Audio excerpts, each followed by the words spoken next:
Hello again. Once again, my name is Jack Whedon. I'm here to share a bit of culture again. As I stated in my last video, the unfortunate truth is that for the most part, as a white male, the cultures I'm a part of are pretty, common, widespread.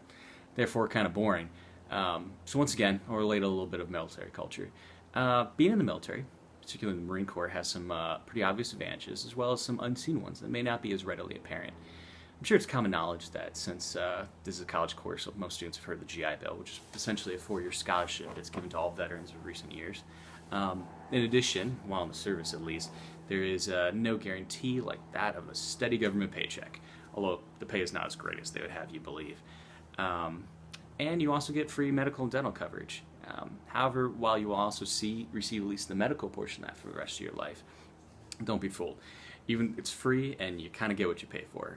At one point I needed a physical therapy appointment and it took me 9 months to get a 1-hour appointment.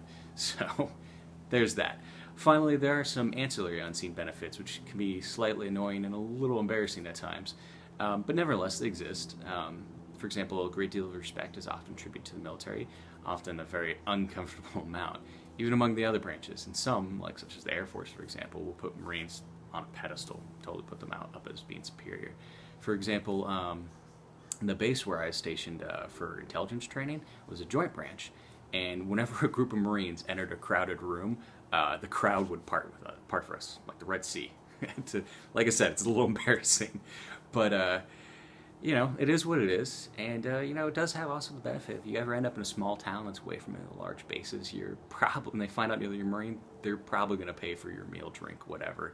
I mean, granted, it's going to come with the price of being cornered by 60-year-old veteran who's going to want sob stories, but you take it with what you get.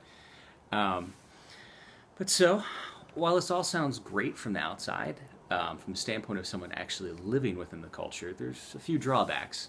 The obvious ones being like the terrible living conditions, like, being on deployment, living out of a cave and stuff like that. And then tons of manual labor, stuff like that. And then all the tedium when you're back at base. Not the best. But there's also a huge unspoken burden of being in this organization. And as with any organization, there's going to be a few people who just don't feel it and they don't care. That's the way it is everywhere. But there are quite a lot of people who do, and it's that burden that all that praise and respect that we're given to live up to those beliefs and those standards. And I know Hollywood often fails to portray the realities of deployments in general in war, but also they completely skip over the life you live back home. For example, where you're just stationed at a basic base overseas. There, it's not even unspoken.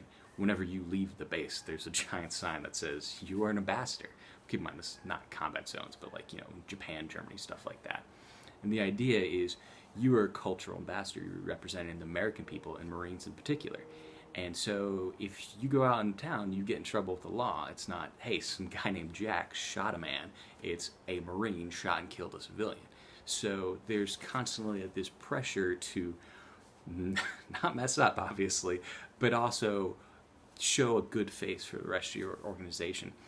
And it stretches to many aspects, not just the actual media news, but for example, if a Marine goes out and gets in a fight at a bar or upsets the manager of a restaurant, the next day there's going to be a big "No American" sign in the window, and it becomes a problem for everyone else.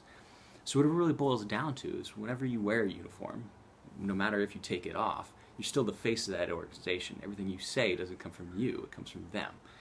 And everyone always sees you as such. And so, if you make a mistake, everyone pays the price. On the other hand, it also encourages good behavior because you don't want to be responsible to all your brothers for making a mistake that they have to pay for. So, that's that. So anyways, thanks for your time. It's good to see you guys again.